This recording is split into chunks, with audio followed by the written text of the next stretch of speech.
Welcome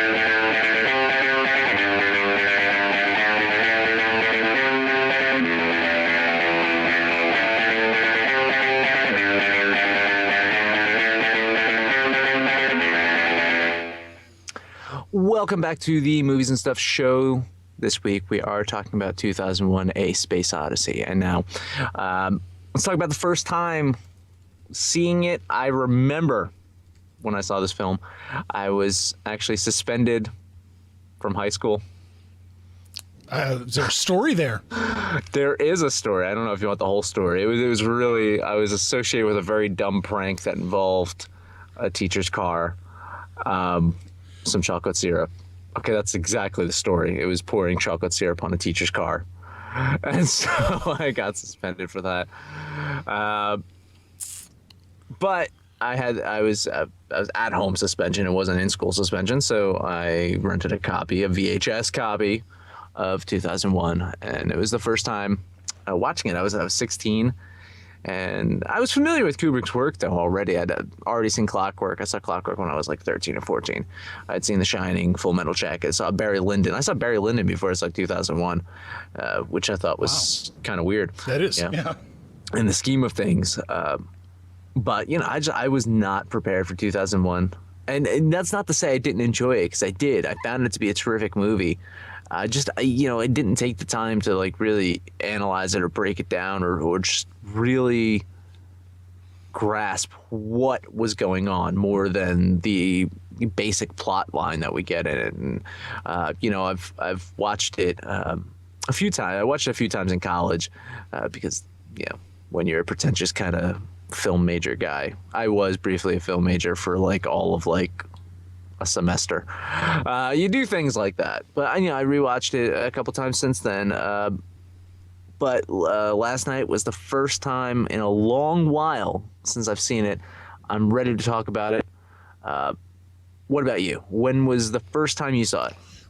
6th grade, 7th grade, right around there. Wow. Yeah. Wow. Yeah, that was the first time I saw it.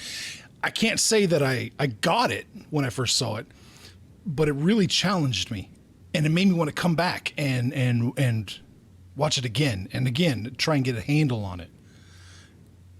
It really spoke to me. I just couldn't believe it. And I even picked up the book, and I did read the book. Oh, yeah? Yeah, which I don't know if I'd recommend the book. It's a good book, but I feel like the movie and the book are two separate creations. And even though they worked on it together, like Kubrick and Arthur C. Clarke worked on, like they changed things in the book and changed things in the script together. But I mean, to the point where I think it was the case that Kubrick didn't want his name on the book. Yeah, and that was part of the process. Is he wanted the book to be held up because he wanted the movie to come out first and then the book. Mm-hmm. Even though they're kind of separate entities, because there's things that happen in the book that definitely don't happen in the movie. No, it's really odd, some of the things that happen.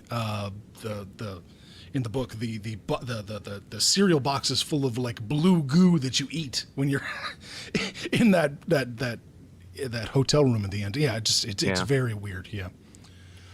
But I mean, what was kind of the story of how was it someone older that you knew was watching it, or you just said, I'm into sci-fi, I need to watch? Yeah, that was it. It was just kind of like the logical progression. I just watched Dune. I was just kind of going through all the classics. Supposedly, I don't know if Dune's a classic, but it is something. Yeah, I consider it kind of a classic. Rewatch. I watched it last night. It's been a while. There's no question that this movie continues to hold up. It still looks new. Okay. It looks new despite it being made in 1968. Funny enough, this is the first time I actually saw it in HD. I think the last time I saw it, it was on DVD, like a regular standard definition DVD, like years ago. And this is a film that's made for HD. Oh yeah. It's as silly as it sounds. It was made in 68. It was made to be seen in high definition, and I quite enjoyed it. I joked with my wife that it's not the type of movie that you pop on to kind of get some laughs. It's more of like a full course meal. Really, it's not like an appetizer. It's not something that you just sit down and kind of snack on. It's something that you really do have to sit and enjoy and digest. Really. Oh yeah. Now, going into this rewatch, you had told me that this was your favorite movie of all time. It is. After this rewatch, does that still stand? Still stands. Still stands. I'm going to steal a line from a mutual friend of ours. It's probably the purest expression of cinema we've ever seen. Yeah. Yeah, it really is something sensational. It really is. Yeah. Yeah, you can't really do it justice. I mean, we're going to try to do it justice. We're going to try to talk about it, but you can't really do this movie justice in regards to just how beautiful it is, how depressing it is, how scary it is, how funny it is. It really invokes possibly every single human emotion, and that's what's fascinating about this, is that it's a movie about, in a way, evolution. In one of the basic plot lines of it, it's a movie about evolution, and it's a movie about humans and the evolution of humans and their feelings, and artificial intelligence and artificial intelligence's feelings in many ways. And it does. It invokes so much when you sit down and watch it. I mean, there's parts of it that you sit and it's a mix of the score, it's a mix of how the scene is shot. You know, it's things that I have repeatedly complimented Alien for feeling like and being a horror film. 2001 did it in 68. Oh yeah. So just think about that. Like, think about the basic plot line of Alien, and then think of the basic plot line of 2001, and there's not a ton of difference there. There's not a ton of difference. In fact, you even have the robot, kinda, as the bad guy that is trying to, in many ways, have the alien protected. And that's kind of what you can compare Hal and Bishop together in many senses. Huh? Yeah, I never would have got that comparison, but that's really interesting. Yeah. It's funny too. This movie has a lot of quirks about it, like outside of. I mean, it's Stanley Kubrick. You got to figure that there's going to be some quirkiness because he's a very. I don't want to use the word quirky again. Eccentric. He was a perfectionist. He was someone that wanted to get it right. He was someone that was, in a way, had paranoia to the fact where he was afraid that humans were going to make contact with aliens before the movie got released. Right. And he wanted to take an insurance policy out on 2001 with Lloyd's of London. And they denied it. They said no. Imagine how much they could have made a lot of money, Yeah, they should have taken him up. But that seems like at the time, it just seemed it was going to happen anytime. It was right around the bend. Right. Anything could happen in those days. Well, I mean, it was a couple of years. Yeah. A couple of years after that, though, we're on the moon, right? Not even a couple. It was less than a couple, right? Yeah. A year. Yeah. A year later. 69, yep. Yeah. So, I mean, to the fact where people also think that Kubrick staged the moon landing. But if we know anything about what we've seen of the moon footage in this film versus real life moon footage, the moon's totally different. Doesn't quite match up. Maybe we'll talk to someone about that later. Let's talk about three things really. And the cinematography. 1. Special effects. 2. And my favorite topic, award shows, the Oscars. 3. That's and how are they all related here? This is another reason why I can't take the Oscars seriously. First off, Kubrick has never won a Best Director award. Never won one.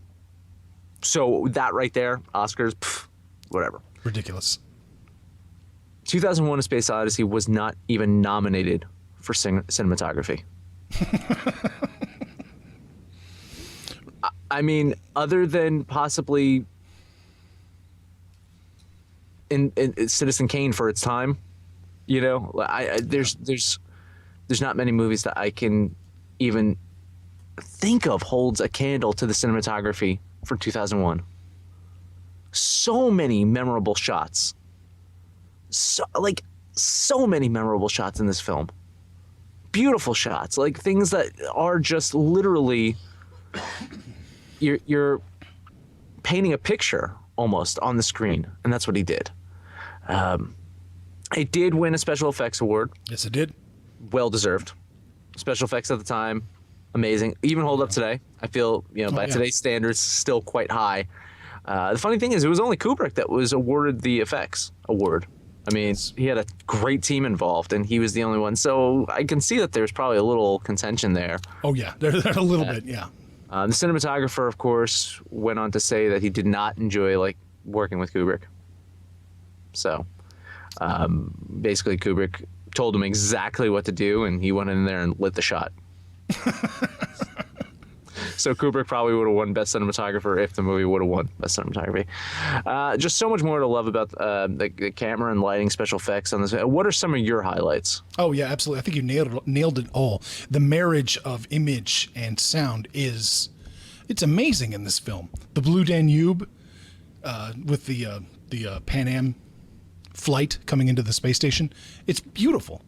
It's maybe a little showy, but why in the hell not? It's If you can do it, do it. right. Yeah, absolutely. It's just so perfect. And, we talked about this, just a week ago, about the original score. Mm-hmm. Yeah. I think Kubrick did a really good job choosing to go with classical music instead. I agree. Yeah. I agree. I think even though he got sued for it, yeah. Everybody gets sued. Yeah. No, I totally agree. I think classical music. I mean, I couldn't imagine those scenes without, thus Sprague, Zarathustra, and everyone that's listening can make fun of how I pronounce that. Hey, you're a braver man than I. I'm not trying that shit. I couldn't imagine those scenes without it. Just amazing. No, and the temp score is a score. It's it's not bad. Yeah. It's just it doesn't inspire awe like this does. Yeah, and it got reused for other movies, so it wasn't a total loss. It's not like, didn't get used. Speaking of that scene, really, let's talk about the monolith, and let's kind of jump into the plot a little bit. Quick plot synopsis, I guess, would be a monolith that is created by super intelligent aliens is sent to Earth millions of years ago, and it evolves apes into humans. It's the dawn of man. It gives a specific group of apes the ability to understand and use technology and create weapons. That's then you fast forward to the future, and another monolith is found buried on the moon. And then you flash forward another 18 months or so after that, and a group of scientists are on a mission bound for Jupiter. They are joined by the ship's sixth member, the computer HAL 9000, who runs the entire ship. And when HAL appears to be malfunctioning or making errors, when the 9000 series never makes an error, two members of the crew who are not in cryostasis decide that they need to take action to resolve things, but HAL has other plans. That is the plot line in a nutshell. But there's so much more.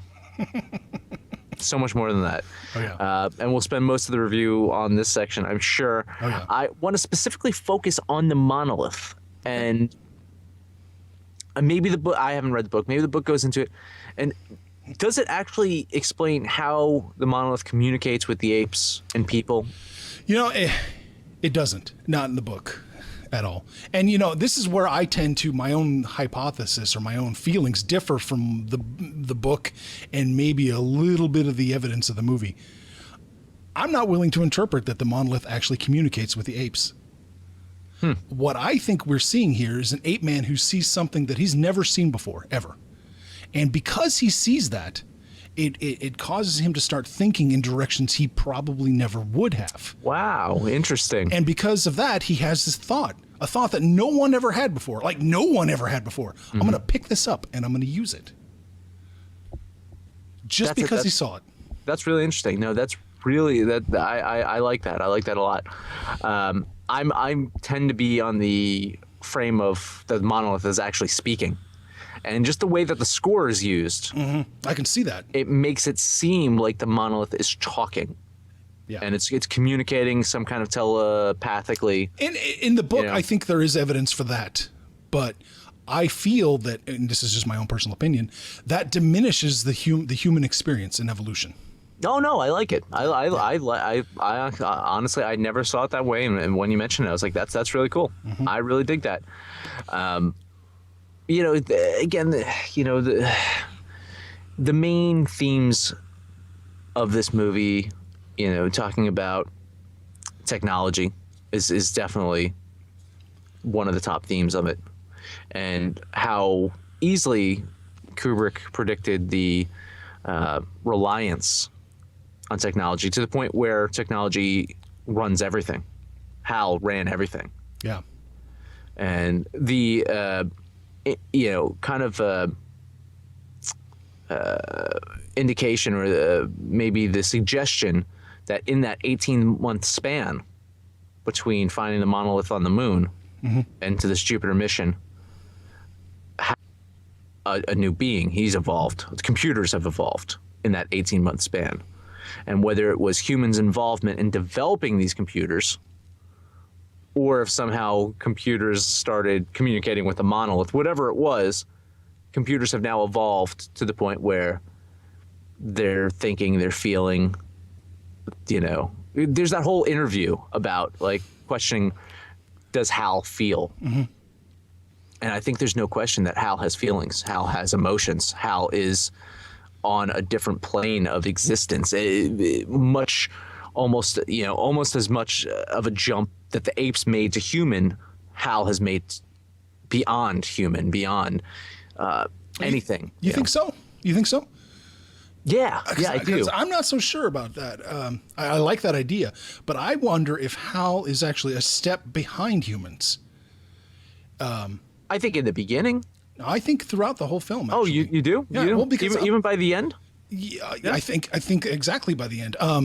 Okay, I'm gonna go off on a complete like tangent right here then, because what I think the film is talking about evolution, but I also think it's making a statement here about morality and how morality and evolution meet.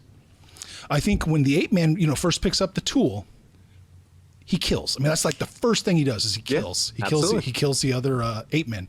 So even by the primitive rules of society, by evolving, you are going to have to step outside of what you would consider morality. Sure. For everybody else. Sure. So now, if we go to 2001, 3 of the 4 characters we know, you know, Dave, Frank, and Haywood Floyd, they all do something that society supposedly looks down on, is that they lie and they deceive people. Haywood assists on the moon cover-up. Frank and Dave both specifically lie to Hal. Hal's one of the most sophisticated minds ever created, but he can't lie.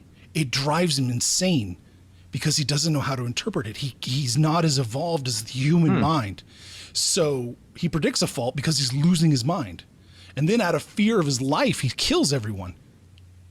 Wow. So I think what we're seeing is that Frank and Dave and even Haywood to a degree, they're all on the cusp right there of taking the next step in human evolution, because they're ready to leave all that behind because the rules of society, the little people, they don't matter anymore. They're ready to exist with a new set of morals. Interesting. See, you know, my whole concept of HAL and his evolution is the same. What's the first thing that the ape does when it evolves? It learns to kill. It uses that tool to kill. And as HAL goes on in the movie, what's he doing? He's using his tools to kill. So it's the whole thing of utilizing technology as weapons, and the whole allegory of the end of the world scenario and things like that, and how man is perpetrating that. And if AI is the next step in human evolution, then they're going to do the same thing. It's almost like Terminator, if you think about it, like Skynet, you know? I can see that. Yeah, for sure. Yeah. So that was kind of my feeling of it. And I mean, that's, again, this is why movies like this are great. This is why movies like Lost Highway are great. Yeah. You know, Arthur C. Clarke and Stanley Kubrick wrote this movie and specifically said, if you watch it and you understand everything we're doing, we failed. It's supposed to be open to interpretation. And there's a lot of people I understand that would be bored by it or just not be into it. I mean, there's no the movie's hour and a half. 2.5 hours. 2.5, yeah. 2.5 hours. 2.5 hours. and the first 25 minutes, no dialogue. No talking. The last 25 minutes, No talking. no talking. So I mean, you're talking about 50 minutes out of a 2.5 hour movie. Just right there. Then you're talking Right there. about Haywood's trip and all that. I mean, there's a lot of no talking. Yeah. Yeah. So in many ways, it's an experience. I consider it less of a movie and more of an artistic experience. It's like going to, you know, a modern art museum, and it's something that you really have to, you know, dive right into it. And if you don't embrace it and you can't get into it, I don't hate on people that they can't. You know, I don't fault people. When talking about certain movies, when people say like, "Oh, well, I don't like that movie," or "That movie sucked," yeah, I get a little offended when someone says, "Oh, 2001 sucked," or 2001 I can't get into it.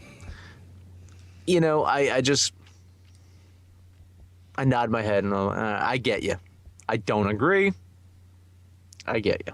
What do you got to do? You can't save everybody. You can't. Yeah. Any big theories, notes, anything that you're taking away from the plot or this movie that you want to kind of throw out there? Anything else that you haven't talked about for that? I think I said it all pretty much right there. You know, I still hold to my theory that the monolith itself doesn't direct you. The monolith gives you kind of an idea or an inspiration. And I think that's what happened exactly to Dave in the hotel room too. Just like it happened to the ape man, is that Dave had a thought that no human has ever had before. And just like that, oh, this new thought caused a whole new level of existence for him. That's just my thought. It's very interesting. I like it. Yeah. You know, I do. Yeah, it's just one man's opinion. No, I'm sure other people share it with you. I really dig it. Yeah. And, you know, hopefully people are going to comment section, let us know what you think about that. Let's move on to the last topic then. How good is 2001 and what is 2001's legacy? And I mean, just how good is this film? You know, my favorite Kubrick film, favorite film of all time, is Doctor Strangelove. There we go. Yep. It is. I mean, it's you know, that's my go-to movie. I watch it once a year. You know that. Got to see it in theaters last year. It's fantastic. I will say this though. 2001 is Kubrick's best film. Wow. It's his best film, and it's arguably one of the best films of all time. Yeah. Yeah. You know, I'm talking top 3, top 5. It's, you know, it's that good, and I think it's just as large in scope as Citizen Kane was for its time. And there's no question that 2001 is the best sci-fi film ever made. There's no question about that. No. What do you think about 2001 as it stands in film's history? You know, I was curious about that myself. I hadn't looked in a while, so I went to Sight and Sound's poll to see what they had as the greatest films ever made. 2001 is number 6. It's not bad. Not bad. But if I looked specifically at American films, you know, there's Vertigo, Citizen Kane, Searchers, Apocalypse Now, Godfather, or they're all on that list. But the list. Yeah, but the thing I'm speaking solely just as of American films. Yeah. But one thing I think about 2001 is I can't envision the studio ever throwing any kind of money at a project like this again. No. Ever. I mean, all those other films, even Mulholland Drive, which is on the list, I can see a studio tossing a few bucks at a director to make a surreal movie. No big deal. But there's no way that they would ever sink that kind of money into a sci-fi like this again. And so I think that legacy alone, it's going to make it stand apart for quite a long time. Yeah, I mean, unless they legalize a lot of drugs here in the country, because I mean that's how the movie made its money the first time. Oh yeah, ultimate trip. They're about to pull the plug on it. They're about to pull it out of theaters, and then a bunch of hippies just showed up and it's like, we're gonna lay down in the front row and watch this fucking thing. Hippies are good for at least one thing. There we go. So, it turned out pretty well for the film. I do think it's sensational, and you know, if you've seen it before years ago and you weren't into it, I do suggest giving it another shot. I do. People as they get older, maybe they appreciate certain things that they didn't when they were younger. Again, I enjoyed it when I was younger, and each time I watch it, I appreciate it more and more. And I appreciated talking to you about it. It was really cool to get your thoughts on it. And it helped me see it in a different light. Cool. So it's pretty cool. It's pretty neat. All right. You know what? Everyone, thanks for listening to our ramblings about 2001 A Space Odyssey. Make sure that you let us know your thoughts in the comments below, or hit us up on Facebook or Twitter to let us know what you think. We are going to take another quick break, and when we return, special effects master Douglas Trumbull will be on the line with us. Stay tuned.